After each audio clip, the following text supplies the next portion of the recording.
আসসালামু আলাইকুম। শানুস পাকের ঘরে নতুন আরও একটি নাস্তার রেসিপি দেখার জন্য সবাইকে আরও একবার ওয়েলকাম জানাচ্ছি। চলে এসেছি খুবই মজার এবং মিষ্টি একটি নাস্তার রেসিপি নিয়ে। মাঝে মাঝে এমন হয় না যে হঠাৎ করেই মিষ্টি কিছু খেতে ইচ্ছে করলো, তখন কিন্তু ঝটপট করে আপনি এটা অল্প সময়ের মধ্যে অল্প উপকরণ দিয়ে বানিয়ে নিতে পারবেন। উপরে অল্প অল্প একটু মুচমুচে ভাব, তবে ভেতরে একদম নরম তুলতুলে, এবং একদিন বানিয়ে এটা প্রায় এক সপ্তাহের মতো রেখেও খেতে পারবেন। সুজি, আটা আর চিনি দিয়ে বানাবো আজকের এই মজাদার নাস্তাটা।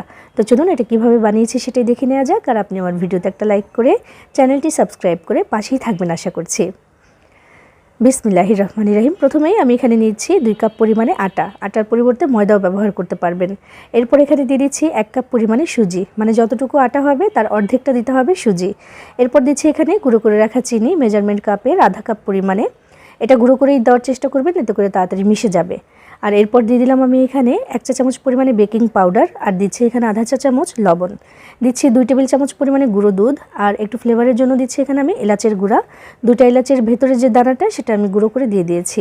আর দিচ্ছি 1 টেবিল চামচ পরিমাণে মেল্টেড ঘি।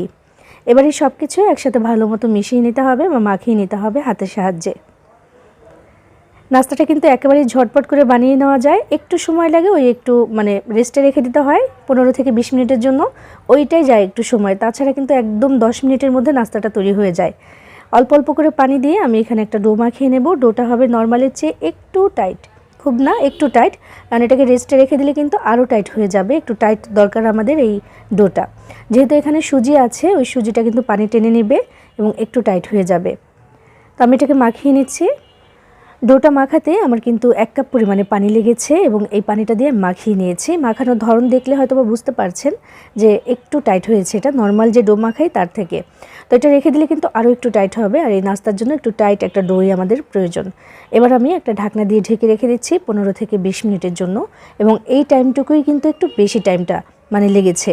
এছাড়া কিন্তু এটা মাত্র 10 মিনিটের কাজ না, এই নাস্তাটা বানানো একদম ঝটপট করে হয়ে যায়। তবে ওই যে একটু রেস্টে রেখে দিতে হয়।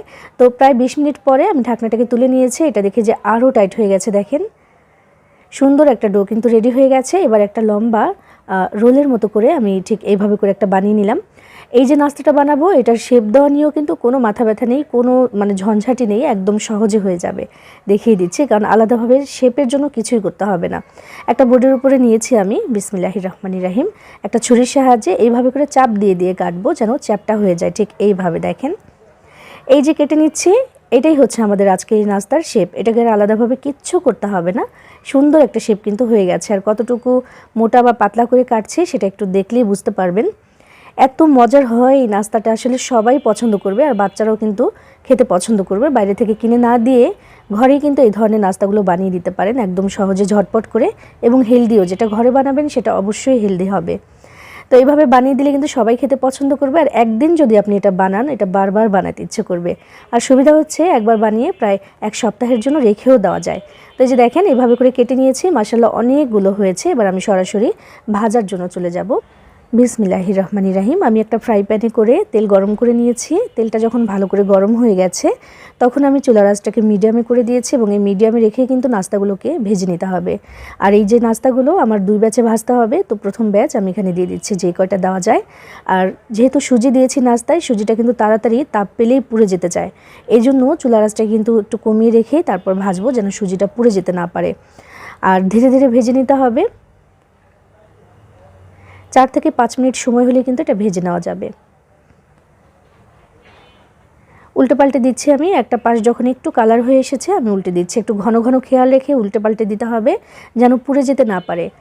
এই নাস্তাটা ভাজার সময় কিন্তু একবার দুইবার না, বেশ কয়েকবার উল্টে পাল্টে দিতে হবে, যেন চারপাশ থেকে সমানভাবে কালারটা হয়, একইভাবে যেন ভেজে নেওয়া হয়, আর পুড়েও যেন না যায় সেজন্য। আর একটা কথা হচ্ছে, এটা যে এখন আমি ভেজে নিলাম, এটা কিন্তু ভীষণ মুচমুচে হয়েছে। যারা অল্প মিষ্টি খেতে পছন্দ করেন, যেহেতু আমি এখানে কম মিষ্টি দিয়েছি তাই বলছি, যারা অল্প মিষ্টি খেতে পছন্দ করেন তারা কিন্তু এটা এইভাবেই নামিয়ে রেখে খেতে পারবেন দীর্ঘদিন পর্যন্ত। একদম মুচমুচেও থাকবে, আর অল্প মিষ্টি তো হয়েছে এটা। তবে আমি এটা আরও বেশি মিষ্টি চাই, তাই এটাকে এখন নামিয়ে নিয়ে আমি আবার চিনির শিরার মধ্যে একদম ভালোভাবে গড়াগড়ি করে নেব, আশিয়ে নেওয়া যেটাকে বলে। একদম সুন্দর হবে এবং উপরটা মুচমুচে থাকবে, ভেতরটা একদম নরম তুলতুলে হয়ে যাবে। তো আমি কিন্তু সেভাবে করব। তো এই নাস্তাটাকে আপনি দুইভাবেই কিন্তু খেতে পারবেন। তো এটাকে আমি নামিয়ে নিলাম। বিসমিল্লাহির রহমানির রহমানির রাহিম। এদিকে অন্য একটি হাঁড়িতে আমি দিয়েছি 1 কাপ পরিমাণে চিনি, আধা কাপ পরিমাণে পানি। এবার এই চিনিটাকে প্রথমে গলিয়ে নিতে হবে। চিনিটা যখন সম্পূর্ণভাবে গলে যাবে তারপর এটাকে প্রায় 1 থেকে 1.5 মিনিটের মতো প্রথমে আমি জাল করে নেব। অবশ্যই নাড়াচাড়া করব। তো 1 থেকে 1.5 মিনিটের মতো নাড়াচাড়া করার পরে কিন্তু এটা যেটা হবে একটু ঘন হবে এই শিরাটা। তখনই এখানে নাস্তাগুলো আমি দিয়ে দেব এবং নাস্তাটার সমেত আমি এখানে জাল করব এবং এই চিনিটা একদম আমি আশিয়ে টাইট করে ফেলবো, যেমনটা হয় আর কি, আসানো যেটাকে বলে আর কি, সেরকম করে ফেলবো আমি।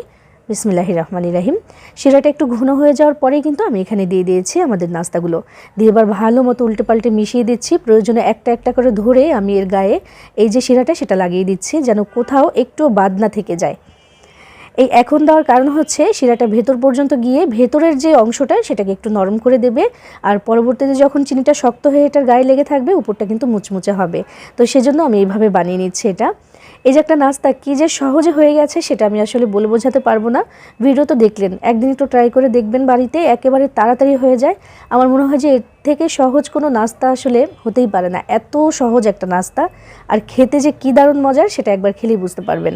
চুলার আঁচটাকে কমিয়ে রেখে আমি এই নাস্তাটা এখানে মানে শিরার মধ্যে দেওয়ার পরে আর মাত্র 3 মিনিটের মতো জাল করেছি। একদম কমিয়ে রেখেছিলাম চুলাটা। আর ধীরে ধীরে দেখেন এই যে শিরাটা বা চিনিটা শক্ত হয়ে এটা গায়ে লেগে গেছে। আর নাড়াচাড়া করতে হবে না, নামিয়ে এখন ঠান্ডা করে নিলেই কিন্তু হবে। আর বেশি নাড়াচাড়া করলে কিন্তু চিনিটা এখন খুলে পড়ে যাবে এটার গায়ে থেকে। তো সেজন্য আমি নামিয়ে পুরোপুরিভাবে ঠান্ডা করে নিয়েছি। আর এরই সাথে তৈরি করে নেওয়া হয়ে গেছে সুজি, আটা আর চিনি দিয়ে তৈরি অসম্ভব মজার একটা নাস্তা, যেটা আসলে একবার যদি বানিয়ে না খান কল্পনাও করতে পারবেন না এত মজার হয় এই নাস্তাটা। দেখেন কত সুন্দর হয়েছে মাশাআল্লাহ।